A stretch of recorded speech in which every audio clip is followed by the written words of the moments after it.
बड़े राज्यों असम, केरल और पुडुचेरी में वोटिंग जारी है और शुरुआती रुझानों में अच्छा मतदान देखने को मिल रहा है। तीनों राज्यों में एक ही चरण में चुनाव हो रहे हैं, जहां असम में लाखों नए वोटर पहली बार अपने मताधिकार का इस्तेमाल कर रहे हैं। केरल में इस बार मुकाबला बेहद दिलचस्प माना जा रहा है, जबकि पुडुचेरी की सभी सीटों पर भी मतदान जारी है। वहीं पश्चिम बंगाल में चुनावी सरगर्मी अपने चरम पर है।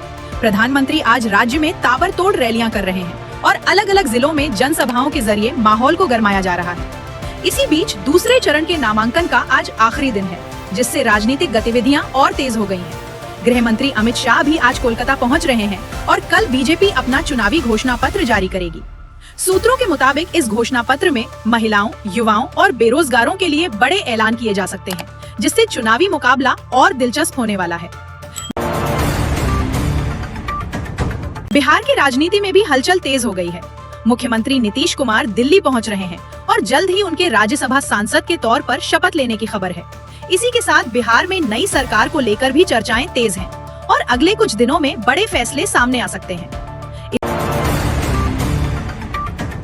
इस बीच बंगाल से एक बड़ी खबर आई है, जहां पूर्व कांग्रेस सांसद अधीर रंजन चौधरी के काफिले का एक्सीडेंट हो गया। तेज रफ्तार ट्रक की टक्कर से कई सुरक्षा कर्मी घायल हो गए हैं। हालांकि राहत की बात यह है कि स्थिति अब नियंत्रण में बताई जा रही है।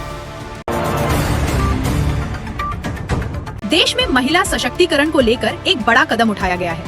केंद्रीय कैबिनेट ने महिला आरक्षण को मंजूरी दे दी है, जिसके बाद संसद और विधानसभा में महिलाओं को 33% आरक्षण देने का रास्ता साफ हो गया है। उम्मीद है कि आने वाले विशेष सत्र में इस बिल को पेश किया जाएगा।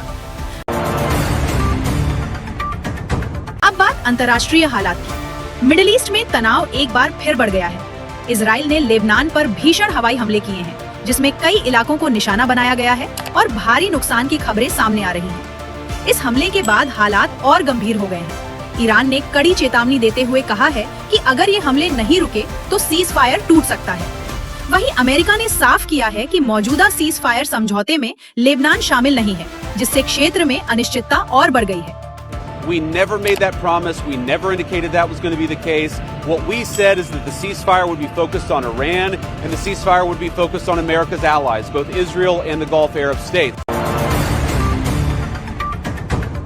इसी बीच एक अहम कूटनीतिक पहल के तहत अमेरिका और एक प्रतिनिधि मंडल कल पाकिस्तान पहुंचने वाला है। इस बैठक का मकसद क्षेत्रीय तनाव को कम करना और बातचीत के जरिए समाधान निकालना है। पाकिस्तान के प्रधानमंत्री शहबाज शरीफ ने भी सभी पक्षों से संयम बरतने की अपील की है।